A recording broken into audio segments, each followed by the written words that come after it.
لا حول ولا قوة إلا بالله العلي العظيم.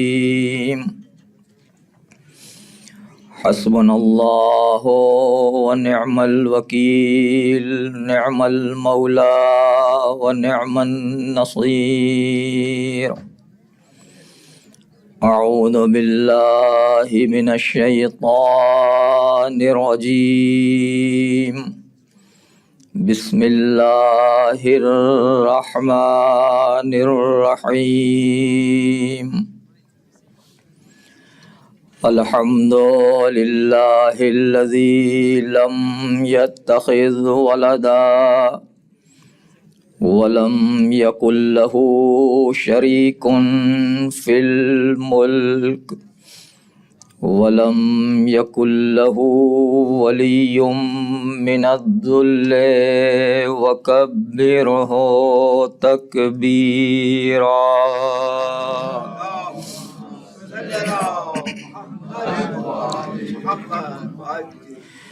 الذي أرسل رسوله بالحق بشيرا ونذيرا وداعيا إلى الله بإذنه وسراجا منيرا. والصلاة والسلام والتحية والإكرام على النبي المؤيد الرسول المسدد المجتبى الأمجد المصطفى الأحمد مولانا أبي القاسم محمد.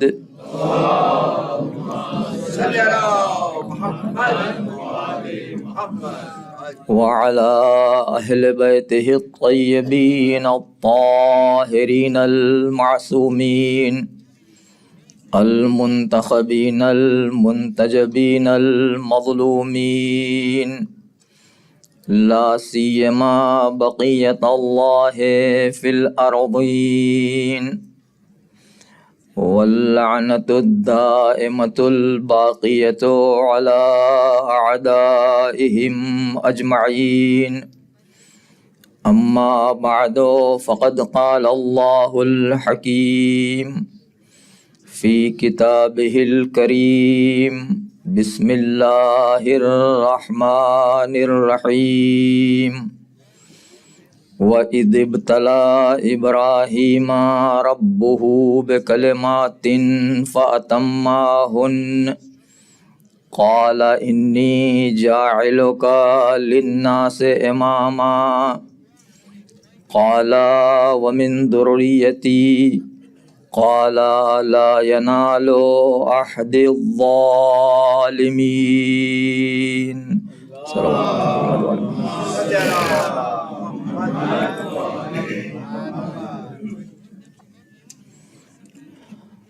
پروردگار کا ارشاد گرامی، جس کی مسلسل تلاوت آپ کی خدمت میں سرنامہ کلام کے طور پر کی جا رہی ہے، ارشاد ہے کہ اس وقت کو یاد کیجئے کہ جب ابراہیم کے پروردگار نے کچھ کلمات کے ذریعے ابراہیم کا امتحان لیا اور منزل امتحان میں کامیابی کے بعد ابراہیم کو امامت دینے کا اعلان کیا،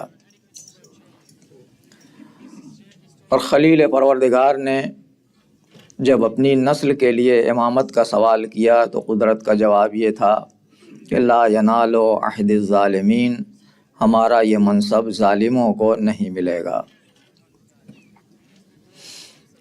پروردگار نے یہ منصب جسے نسل ابراہیم میں رکھا، اس قید کے ساتھ کہ کسی ظالم کو یہ منصب نہیں ملے گا۔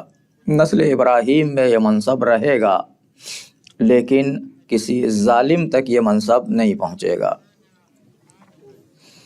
جناب ابراہیم علیہ السلام کی نسل دو بیٹوں سے آگے بڑھی، ایک جناب اسحاق اور ایک جناب اسماعیل۔ جناب اسحاق کی نسل میں نبوتیں ہی نبوتیں دکھائی دیتی ہیں۔ یہ انبیاء بنی اسرائیل جتنے ہیں سب کے سب جناب اسحاق کی نسل میں ہیں۔ جناب یعقوب، جناب یوسف، جناب ایوب، یہ سارے انبیاء، جناب موسیٰ، جناب عیسیٰ، یہ جتنے انبیاء ہیں جو قرآن مجید میں جن کے نام ذکر ہوئے ہیں، وہ بھی جن کے نام قصص الانبیاء لکھنے والے علماء نے ذکر کیے ہیں، وہ بھی، ان سب کا ذکر نسل جناب اسحاق میں ملتا ہے۔ لیکن جناب اسماعیل سے جو نسل چلی، جناب اسماعیل نبی تھے، لیکن جناب اسماعیل کے بعد اس نسل میں کئی ہزار سال تک کوئی نبی نہیں آیا، اور جناب اسماعیل کی نسل میں آخری پیغمبر کو پروردگار نے قرار دیا۔ جناب اسحاق کی نسل میں متعدد نبوتیں اور جناب اسماعیل کی نسل میں ایک نبی، یہ عدل پروردگار کے منافی نہیں ہے، اس لیے کہ پروردگار نے نسل اسحاق میں متعدد انبیاء ضرور رکھے ہیں، لیکن نسل اسماعیل میں جو نبی رکھا ہے پروردگار نے، اس نبی کا مقابلہ نسل اسحاق میں آنے والے تمام انبیاء کے مقابلے میں بھی اس کو نہیں رکھا جا سکتا۔ وہ تمام انبیاء مل کے بھی نسل اسحاق کے، نسل اسماعیل میں آنے والے انبیاء، آنے والے نبی کا مقابلہ نہیں کر سکتے ہیں۔ یہ واقعہ بھی پروردگار کس کو یاد دلا رہا ہے؟ اپنے پیغمبر سے کہہ رہا ہے کہ میرے پیغمبر یاد کیجئے اس موقع کو۔ کوئی بھی بات اس وقت کہی جاتی ہے کہ جب آدمی اس واقعے کے موقع پر رہا ہو اور دیکھا ہو اس نے واقعے کو، تو اس سے یہ کہا جاتا ہے کہ فلاں واقعے کو یاد کیجئے۔ اگر آپ کسی بچے سے کہیں کہ تم اپنے پردادا اور اس سے بھی آگے اگر سلسلہ ہو اس کے ذہن میں، تو اس سے یہ کہیں کہ اپنے پردادا یا اس سے آگے کے اپنے فلاں بزرگ کا وہ واقعہ یاد کرو جب وہ ان کے ساتھ اس طرح کے حادثہ اور اس طرح کا واقعہ پیش آیا، تو یہی کہے گا کہ مجھے کیا خبر، میں تو تھا ہی نہیں، آپ کس واقعے کی بات کر رہے ہیں، مجھے نہیں معلوم۔ اس کا مطلب یہ ہے کہ یاد اسی واقعے کو دلایا جاتا ہے جو سامنے والے کے ذہن میں ہو، اس نے واقعہ دیکھا ہو اپنی نگاہوں سے، اسے یاد دلایا جاتا ہے۔ پروردگار اپنے آخری پیغمبر سے مخاطب ہے کہ اس واقعے کو یاد کیجئے جب پروردگار نے جناب ابراہیم کو کچھ کلمات کے ذریعے آزمایا۔ اس کا مطلب یہ ہے کہ یہ آخری نبی، اگرچہ اسماعیل جو جناب ابراہیم کے بیٹے ہیں ان کی نسل میں کئی نسلوں کے بعد آنے والا نبی ہے ظاہری طور پر، لیکن عالم ارواح میں، عالم انوار میں اس کی نبوت اس وقت بھی مسلم تھی جب ابھی آدمیت کا سلسلہ شروع نہیں ہوا تھا، جیسا کہ اس پیغمبر نے خود بتایا اور اعلان کیا ہے کہ کنت نبیا و آدم بین الماء والطین، میں اس وقت بھی نبی تھا جب آدم نبی تھے نہیں، بلکہ آدم کا وجود پانی اور مٹی کے درمیان میں تھا، یعنی ابھی وجود تھا ہی نہیں آدم کا، اس وقت بھی میں نبی تھا، ایسا نہیں کہ میرا وجود تھا، کنت نبیا، میں نبی تھا اس موقع پر جب ابھی آدم کا وجود نہیں تھا۔ اس کا مطلب یہ ہے کہ اس دنیا میں آنے کے بعد پروردگار نبوت یا رسالت نہیں دیتا ہے، بلکہ وہاں سے رسول اور نبی بنا کے بھیجتا ہے۔ یہاں بھیجنے کے بعد نبوت کے اعلان کا حکم دیا جاتا ہے، رسالت کا پیغام پہنچانے کا حکم دیا جاتا ہے، لیکن بنایا وہاں جاتا ہے۔ اور اپنے پیغمبر کو یہ کہہ کے کہ اس واقعے کو یاد کیجئے، پروردگار نے اسی بات کی طرف انسانوں کو متوجہ کرنا چاہا ہے کہ اللہ کا یہ نبی جو آخری نبی کہلاتا ہے، اگرچہ نسل جناب ابراہیم میں ہے، لیکن نسل ابراہیم میں ہونے کے باوجود اس کے سامنے وہ سارے واقعات ہیں جہاں انبیاء کو نبوت دی گئی، بلکہ نہ صرف انبیاء کو نبوت دی گئی، کسی نبی کو اس نبی کی نبوت کا اقرار کیے بغیر اور اس نبی کی کہ وسیع کی ولایت کا اقرار کیے بغیر نبوت دی ہی نہیں گئی۔ ہر نبی کو نبوت ملنے کے شرائط میں ایک شرط یہ تھی کہ وہ آخری پیغمبر کی نبوت کا اقرار کرے، اس کے ولی اور وسیع کی وصایت و ولایت کا اقرار کرے۔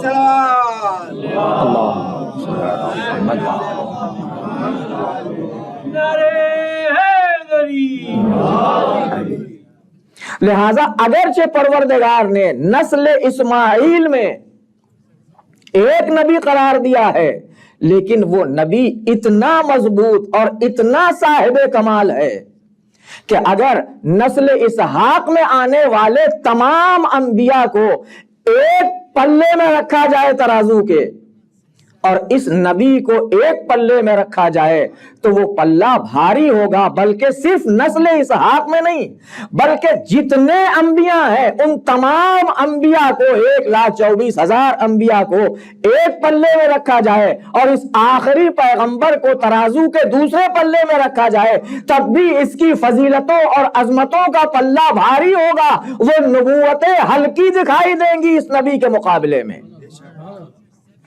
اس لیے کہ پروردگار نے ساری کائنات جس میں انبیاء بھی شامل ہیں سب کو اسی نبی کے لیے خلق کیا ہے، اسی پیغمبر کے لیے خلق کیا ہے تاکہ یہ پیغمبر دنیا میں آ سکے۔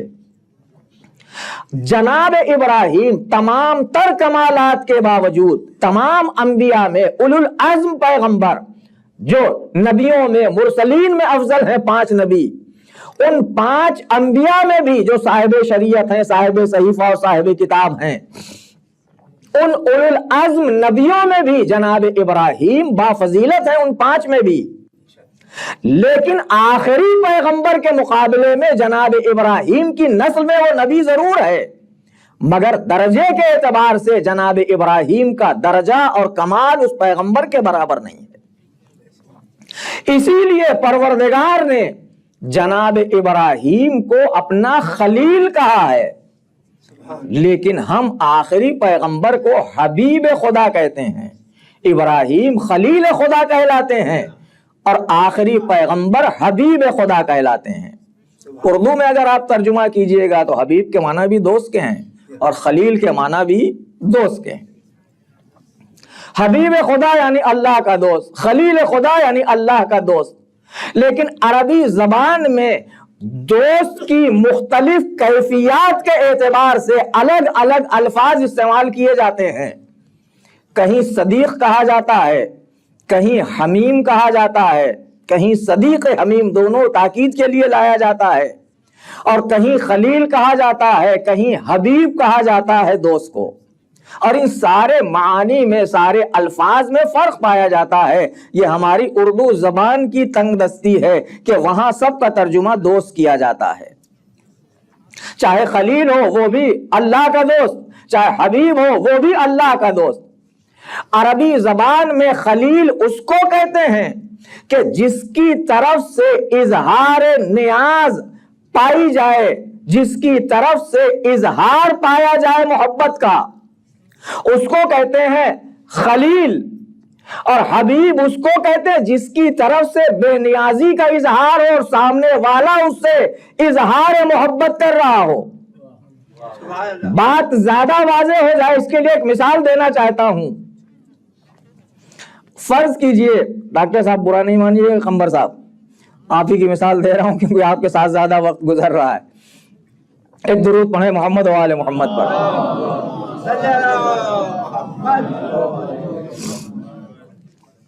میں نے گھر بنوایا، بہت شاندار گھر بنایا، ڈاکٹر صاحب سے کہا کہ آپ سے ہماری دوستی ہو گئی ہے، آئیے ذرا ہم آپ کو اپنا وہ گھر دکھانا چاہتے ہیں۔ ڈاکٹر صاحب کی طرف سے مسلسل کبھی یہ کہتے ہیں کہ میرے پاس پیشنٹ بہت زیادہ ہے، میرے پاس وقت نہیں ہے، کیسے وقت نکالوں گا، کیسے آؤں گا، ان کی طرف سے انکار ہو رہا ہے، بہانے ہو رہے ہیں، میری طرف سے اصرار بڑھ رہا ہے کہ آپ چلے آئیے، صرف چند لمحے کے لیے آ جائیے اور آ کے دیکھ لیجئے کہ گھر میرا کیسا ہے، میں نے کیسے بنایا ہے۔ ان کی طرف سے مسلسل کوئی نہ کوئی بہانہ، مجھے گھر کا ایڈریس نہیں معلوم ہے، میں کیسے آؤں گا، میں نے کہا میں اپنے نوکر کو بھیج دوں گا، وہ جائے گا گاڑی سے آپ کو لے کے آئے گا، آپ کو کوئی تکلیف نہیں ہوگی، صرف چند لمحے کے لیے آپ آ جائیے اور آ کے دیکھ لیجئے۔ یہ میری طرف سے جو اظہار بڑھ رہا ہے محبت کا کہ آ کے دیکھ لیجئے، اور ان کی طرف سے جو انکار ہو رہا ہے یہ اظہار نیاز کے دیکھ لیجئے، اسے کہتے ہیں خلت، اور ادھر جہاں سے اظہار بے نیازی ہو رہا ہے اسے کہتے ہیں حب اور حبیب۔ اسی مثال کو پلٹ دیجئے، یہاں میں ہو جاؤں گا محبوب اور وہ ہو جائیں گے حبیب، کہ میں چاہتا ہوں انہیں دکھا دوں اور وہ مختلف بہانے کر رہے ہیں۔ اسی مثال کو پلٹ دیجئے، ڈاکٹر صاحب نے ایک امام بارگاہ تعمیر کرائی اور میں یہ چاہ رہا ہوں کہ میں بھی دیکھوں وہ امام بارگاہ ہے کیسا، میں بار بار ان کو میسج کر رہا ہوں کہ میں آپ کا امام بارگاہ دیکھنے آنا چاہتا ہوں، سنا ہے آپ نے بہت اچھی زری اس میں بنوا کے رکھی ہے۔ وہ کبھی یہ کہتے ہیں کہ کیا آپ کو میرے اوپر بھروسہ نہیں ہے، کیا آپ مجھے اس لائق نہیں سمجھتے کہ میں ایک امام بارگاہ تعمیر کر سکوں، ایک اچھی زری وہاں رکھ سکوں؟ ان کی طرف سے انکار ہو رہا ہے، میری طرف سے اصرار بڑھ رہا ہے کہ نہیں میں دیکھنا چاہتا ہوں تاکہ میں مطمئن ہو جاؤں، ادھر سے انکار ہو رہا ہے۔ یہ جو میری طرف سے خواہش ہے، میں کہلاؤں گا خلیل اور وہ کہلائیں گے حبیب۔ ان دونوں مثالوں میں فرق یہی تھا کہ جو حبیب پروردگار تھا اس کے لیے پروردگار یہ کہتا رہا کہ میرے نبی آ جائیے، اگر آپ کے پاس وقت نہیں ہے تو ہم اتنی سیر سواری بھیجیں گے کہ آپ چند لمحوں میں عرش تک آئیں گے اور نشانیاں دیکھیں گے اور واپس چلے جائیں گے۔ تو جب وضو کر کے نکلے ہوں گے، وضو کا پانی ابھی خشک نہیں ہوا ہوگا، زنجیر در ابھی ہلتی رہے گی، جب واپس آئیں گے اتنا بھی وقت نہیں لگے گا۔ ادھر سے انکار ہو رہا ہے کہ مجھے راستے کی خبر نہیں، میں آؤں گا کیسے؟ ادھر سے اعلان ہو رہا ہے میں جبرائیل کو بھیجوں گا، براق جیسی سواری بھیجوں گا جس کی سرعت کا کوئی اندازہ نہیں لگا سکتا ہے، آپ آنے کے لیے صرف تیار ہو جائیے۔ کام کیا ہے؟ لِنُرِيَهُ مِنْ آیاتنا، معراج کی بلندیوں پر لے گئے اسے چند لمحوں میں تاکہ اپنی نشانیاں اسے دکھا دیں۔ جو خلیل، جو حبیب پروردگار تھا وہ انکار کرتا رہا، جانے کے لیے مختلف بہانے، نہ جانے کے مختلف بہانے پیش کرتا رہا، لیکن ادھر سے اصرار بڑھتا رہا۔ اسے کہیں گے حبیب الہی، اور وہاں خلیل پروردگار ہے، دریا کے کنارے سے گزر رہا ہے، دیکھا ایک مردہ ہے جو آدھا دریا کے اندر ہے آدھا دریا کے باہر ہے۔ قرآن مجید نے بیان کیا ہے جو دریا میں اسے مچھلیاں کھا رہی ہیں، جو باہر حصہ اسے چرند اور پرند کھا رہے ہیں۔ ہاتھوں کو جوڑا پروردگار، کیف تحیی ہذہ الموتى، پروردگار تو ان مردوں کو کیسے زندہ کرے گا جس کا کوئی جز کسی مچھلی کے پیٹ میں، کوئی جز کسی دریائی جانور کے شکم میں، کوئی جز کسی صحرائی جانور کے جسم کا حصہ بن چکا، اسے کیسے زندہ کرے گا؟ ادھر سے آواز آتی ہے ابراہیم، ادھر سے پروردگار کا یہ بندہ خلیل پروردگار آواز دیتا ہے رب ارنی کیف تحیی الموتى، معبود میں تیری نشانی دیکھنا چاہتا ہوں، تو ان مردوں کو زندہ کیسے کرے گا؟ ادھر سے بار بار ٹوکا جا رہا ہے کہ اولم تؤمن، اے ابراہیم کیا تمہیں ایمان نہیں ہے کہ میں مردے زندہ کر سکتا ہوں، میں اس کو حیات دے سکتا ہوں، اسے دوبارہ زندگی دے سکتا ہوں؟ ابراہیم نے آواز دی پروردگار ایمان تو ہے، ولیکن لیطمئن لِيَطْمَئِنَّ قَلْبِي، اطمینان قلب کے لیے دیکھنا چاہتا ہوں۔ یہاں ایک طرف سے ٹوکا جا رہا ہے، کبھی ایمان کا حوالہ، کبھی اور چیزوں کا حوالہ، کبھی قدرت کا حوالہ، اور یہاں سے اصرار بڑھتا جا رہا ہے کہ میں تیری اس نشانی کو دیکھنا چاہتا ہوں تاکہ اطمینان قلب حاصل ہو جائے۔ جو خلیل پروردگار تھا وہ نشانیاں دیکھنے پر مصر تھا، جو حبیب پروردگار تھا قدرت اسے نشانیاں دکھانے پہ مصر تھی۔ صلوات پڑھ دے محمد و آل محمد پر۔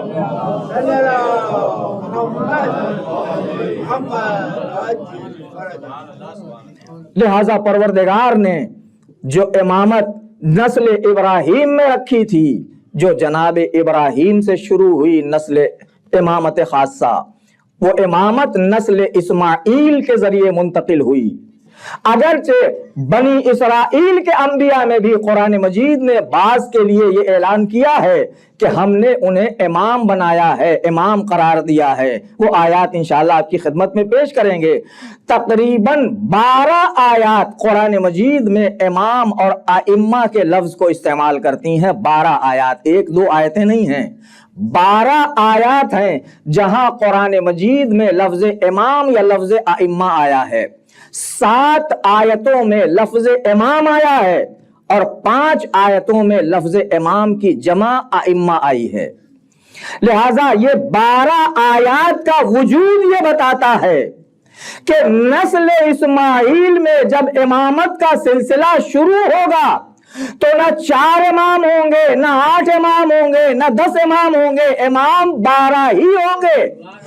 یہ پروردگار کے قرآن مجید کی آیات اور قرآن مجید کے سوروں کی تعداد اور آیات کی تعداد یہ یوں ہی نہیں ہے کہ ایسے ہی جیسے دل چاہا ویسے قرار دے دیا، بلکہ وہ بھی کسی نہ کسی مقصد کی طرف اشارہ کرتی ہے کہ نسل اسماعیل میں جب امامت کا سلسلہ شروع ہوگا تو امام 12 ہی ہوں گے، نہ 12 سے کم ہوں گے، نہ 12 سے زیادہ ہوں گے۔ اور پورے عالم اسلام میں پورے چیلنج کے ساتھ یہ بات کہہ رہا ہوں کہ عالم اسلام میں صرف ایک فرقہ ایسا ہے جس کے یہاں ائمہ کی تعداد 12 ہے، نہ 12 سے کم ہے نہ 12 سے زیادہ ہے۔ بقیہ دوسروں کے یہاں جا کے دیکھیے، کسی کے یہاں 4 امام ہیں، کوئی اور آگے بڑھتا ہے تو کچھ بنی عباس کے خلفاء کو شامل کر کے پورا کرتا ہے، کچھ بنی امیہ کے خلفاء کو پورا کر کے 12 کی تعداد پورا کرتا ہے، لیکن کلہم من قریش کی جو قید ہے وہ صرف اور صرف اسی فرقے کے پاس ہے جو کل بھی 12 مانتا تھا، آج بھی 12 مانتا ہے اور صبح قیامت تک 12 مانتا رہے گا۔ اور اس کا ایک امتیاز یہ بھی ہے کہ اگر دوسروں کے یہاں 4 امام ہو گئے تو ان کا اختلاف اتنا تھا کہ خانہ کعبہ میں اب تو ہٹ گیا، کچھ سال پہلے تک 4 اماموں کے الگ الگ مصلے تھے۔ یہ امام شافعی کا مصلی ہے، یہ امام مالک کا مصلی ہے، یہ امام حنبل کا مصلی ہے، یہ امام شافعی کا مصلی، 4 امام مالک کا مصلی ہے، الگ الگ 4 مصلے بچھائے جاتے تھے۔ لیکن ہمارے یہاں امتیاز یہ ہے کہ چاہے تعداد 12 ہی کیوں نہ ہو، مصلی بھی ایک ہے، کردار بھی ایک ہے، سیرت بھی ایک ہے، صورت بھی ایک ہے، نام بھی ایک ہے، القاب میں فرق ضرور پایا جاتا ہے۔ اسی کو دیکھ کے پیغمبر نے آواز دی تھی، اولنا محمد وسطنا محمد وآخرنا محمد وکلنا محمد، ہم سب کے سب محمد ہیں، چاہے پیغمبر ہو، چاہے علی ہو، چاہے آخری امام ہو، ہر ایک کی سیرت ایک ہے، ہر ایک کا کمال ایک ہے۔ صلوات پڑھ دیں محمد و آل محمد پر۔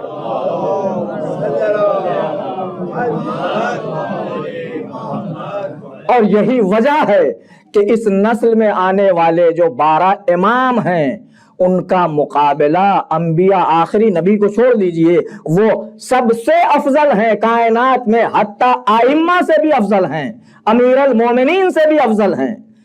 ذات پروردگار کے پاس سب سے اہم ذات پیغمبر اسلام صلی اللہ علیہ وآلہ وسلم کی۔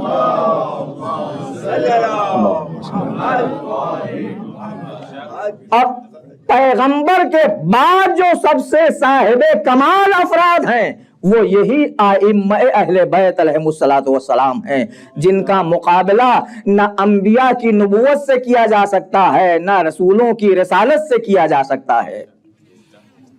اس لیے کہ یہی جناب ابراہیم جو اولو العزم انبیاء میں افضل شمار کیے جاتے ہیں، ان 5 پیغمبروں میں آخری نبی کے علاوہ سب سے بہتر شمار کیے جاتے ہیں جناب ابراہیم علیہ الصلوۃ والسلام۔ کمال کے اعتبار سے سارے فرقے قبول کرتے ہیں کہ کمال کے اعتبار سے، فضیلت کے اعتبار سے جناب ابراہیم انبیاء میں آخری نبی کے علاوہ سب سے برتر اور سب سے افضل ہیں۔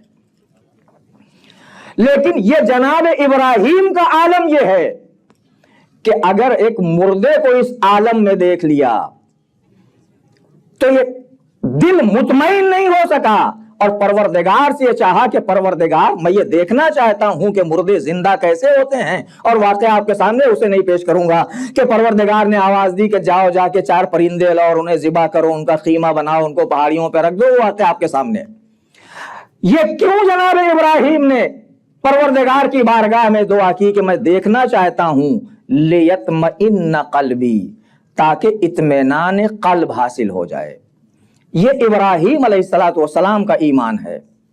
لیکن اسی نسل میں آنے والے پہلے امام کا ایمان اس درجے پر ہے کہ اعلان کیا کہ اگر تمام پردے ہٹا دیے جائیں، لو کشف الغطا لمزدت یقینا، اگر سارے حجابات اور پردے ہٹا دیے جائیں تو ابو طالب کے لال کے ایمان میں نہ ذرہ برابر اضافہ ہونے والا ہے نہ کمی ہونے والی ہے۔ یہ ایمان کا مرحلہ ہے۔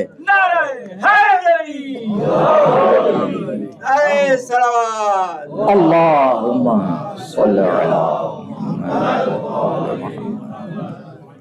یہ ایک نبی کے مقابلے میں ایک امام کا واقعہ ہے، اور بہت سارے واقعات ہیں انبیاء کے اور ائمہ کے جن کو سامنے رکھ کے دیکھا جا سکتا ہے مشابہتوں کو۔ شاید آئندہ کچھ واقعات آپ کی خدمت میں پیش کیے جائیں۔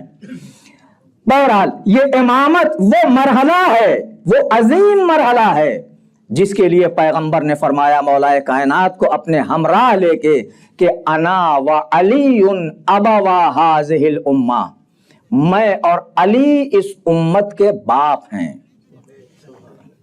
اور ظاہر ہے کہ اگر باپ سے انسان روگردانی اختیار کرے یا باپ کے حقوق کو ادا نہ کرے تو وہ اولاد نالائق اور عاق کے والدین کہلاتی ہے۔ اگر کوئی بھی حدیث نہ مانی جائے، صرف اسی ایک حدیث کو مان لیا جائے، تو جو بھی علی کے راستے سے انحراف کرے گا، علی کی محبت سے انحراف کرے گا، وہ اپنے باپ کو گویا ناراض کر رہا ہے، اور باپ کی ناراضگی مول لے کے انسان جنت میں جانے کا تصور نہیں کر سکتا ہے۔ احادیث اس دن آپ کی خدمت میں عرض کی کہ والدین کا درجہ کتنا بلند ہے، ماں باپ کا درجہ۔ ایک دو باتیں سن لیجیے اور ربط مصائب۔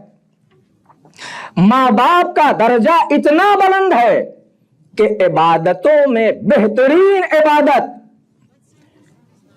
کہ پیغمبر کی حدیث اور معصوم کی حدیث ہے اس سلسلے میں کہ فوق کل بر، ہر نیکی سے بلندتر ایک نیکی ہے، لیکن راہ خدا میں شہید ہو جانا اس سے بالاتر کوئی نیکی نہیں ہے۔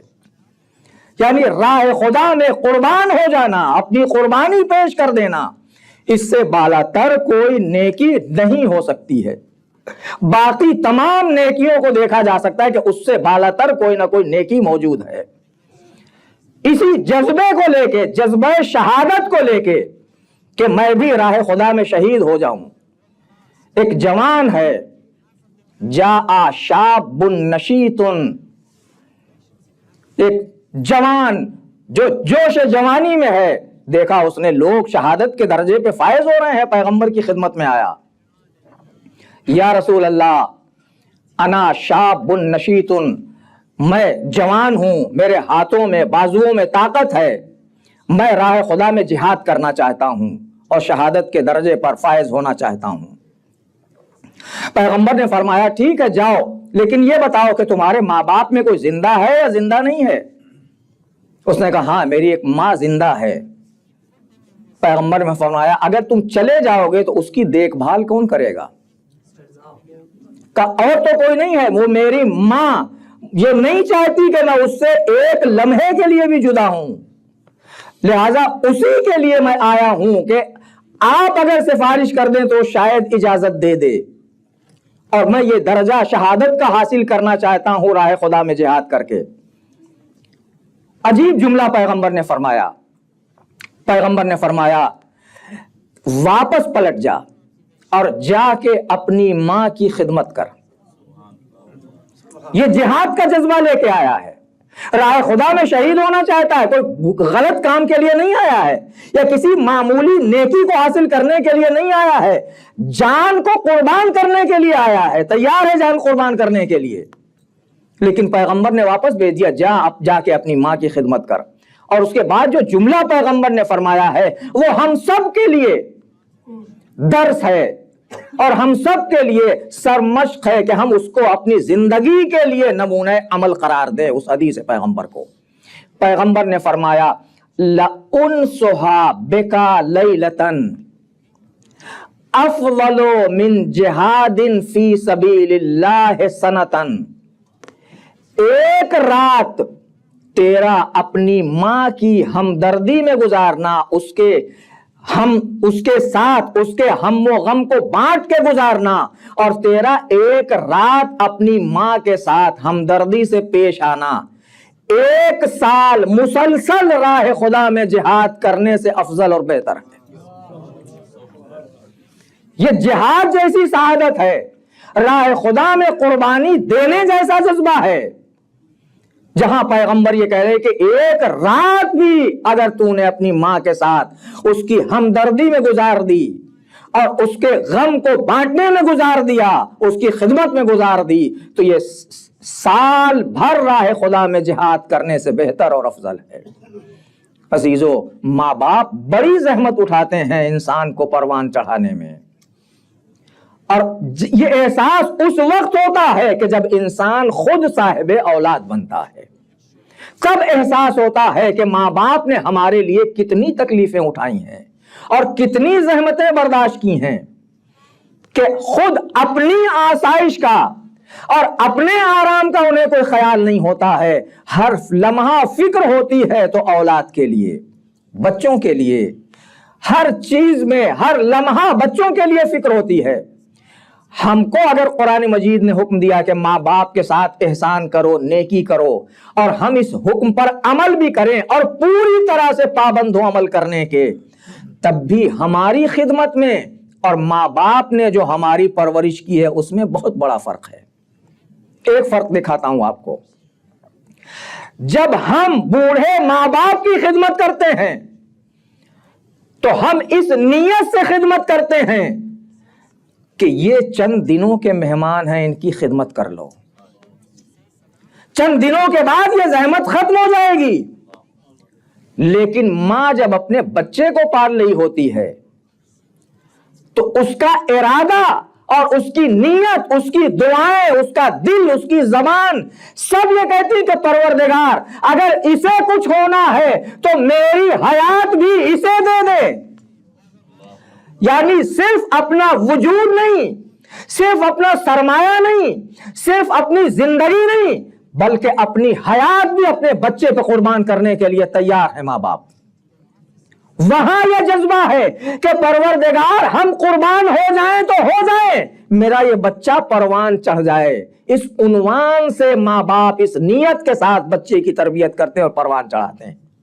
اور جب بچہ خدمت کرتا ہے بڑا ہو کے ماں باپ کی، تو وہاں یہ ارادہ اور یہ چاہے کہے زبان سے یا نہ کہے، یہ بات دل میں بہرحال ہوتی ہے کہ چند سال جب تک خدا نے موقع دیا ہے تب تک کہ تو ان کی خدمت کر لیں. لہذا وہاں زحمتیں ختم ہو جانے کا تصور ہوتا ہے، لیکن ماں باپ جب پروان چڑھاتے ہیں تو زحمتیں ختم ہونے کا تصور نہیں ہوتا ہے. عزیزو، ابھی تو بہت ساری آسانیاں ہو گئی ہیں. آج سے 50 سال پہلے جو ماں باپ بچوں کو پروان چڑھاتے تھے اور تربیت کے مراحل تک آگے بڑھاتے تھے، ان کو کیسے زحمتیں اٹھاتی تھی مائیں،